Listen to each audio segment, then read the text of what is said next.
E aí pessoal, tudo bem? Então vamos para o PET da semana 3, Baruch Spinoza. Spinoza ele nasceu em Amsterdã em 1632 e era filho de uma família judia e faleceu em 1677. As afirmações de Spinoza o levaram a ser excomungado da sua religião. Por quê? Porque sua honestidade filosófica era maior que as leis de sua sinagoga.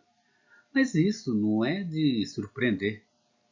Por quê? Porque seu pensamento ia de encontro a tudo que se pensava em sua época. Suas ideias viram de cabeça para baixo o que se pensa sobre religião, política e filosofia.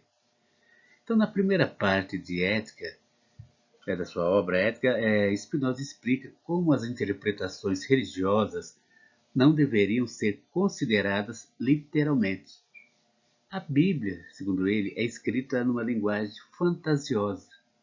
A religião é uma tentativa de explicação para aplacar a angústia da falta de conhecimento, o medo da morte, e funciona mais como uma arma política que como um porta, vamos falar assim, como uma porta para a verdade, entende? Então, como ele quer resumir o que ele fala, ela funciona mais com os objetivos políticos, mais com interesses políticos, do que como algo assim voltado para verdades ocultas, pelo menos, né? Então, segundo Spinoza, Deus não é um velho barbudo, nem nada com mínimas características humanas. Ele é o mundo, a própria natureza. O Todo-Poderoso, segundo Spinoza, não é um juiz, não está acima de nós, nos julgando. Ele é a substância do universo que se expressa nos atributos, pensamento e extensão. Antes de Spinoza, podemos citar dois filósofos que julgaram responder à questão mente-corpo. Um deles foi Platão. Definiu a mente ou alma, a psique, como o piloto do navio, dando preferência para a alma, que deveria guiar o corpo. Agora, já Aristóteles definiu o corpo como o órgão da alma, mero instrumento no seu aperfeiçoamento, dando preferência e supremacia para esta e não aquele. Então, todo o sistema cristão e posteriormente a filosofia de Descartes foram influenciados por esse pensamento. A alma como guia do corpo, sua mestra e condutora. O corpo como morada da alma, algo perecível, até mesmo sujo, descartável, pecador e inferior. Então, dessa forma, a consciência estava salva. E a religião cristã também. Ainda hoje, essas ideias correspondem à visão da maioria das pessoas. Vamos lá para o próximo slide. Para Spinoza, isso não passa de um pretexto para julgar as paixões e o corpo como coisas que tiram a natureza de seu curso natural, desequilibrando-a. Então, não se Deus é a única substância. Então, pensamento e extensão são atributos de uma única e mesma coisa. Mente e corpo são um só, modificações de uma mesma substância, que se mostra ora como mental, ora como material. Então, a filosofia de Spinoza ela pode ser definida como um monismo irrestrito. Como ele falava o seguinte: o pensamento é um atributo de Deus, ou seja, Deus é uma coisa pensante. Isso aí foi na sua obra Ética 2. Vamos lá. Então, a extensão, que ele falava também, é um atributo de Deus, ou seja, Deus é uma coisa extensa, certo? Então, Spinoza ele pretende responder à pergunta: o que pode o corpo? Mas nós aqui nos perguntamos: o que pode a mente? Como é possível e para que serve a mente? Então, através da definição de Spinoza do conceito de conatos, podemos chegar à resposta. Tudo que existe quer manter-se em si mesmo e realizar um esforço nesta direção. O objetivo do corpo é continuar existindo. Ele é natureza, certo? E procura manter sua forma própria. Cada corpo é singular e define sua causa interna de existência, rompendo com causas exteriores ou finalismos de qualquer tipo. Então a mente consciente também é conatos, apenas uma ferramenta do ser para preservar-se. Certo? Então vemos então que a alma ou mente não está acima do corpo, como previra Platão e Aristóteles, nem mesmo fora do corpo, como afirmou Descartes e os ensinamentos cristãos, mas sim é parte busca existir. A mente é a potência de pensar de um corpo que tem uma potência de agir, cada um expressando um atributo determinado. Então essa filosofia ela parece muito mais fiel à realidade do que a justificativa metafísica da glândula pineal de Descartes, assim afirmam alguns estudiosos, alguns filósofos.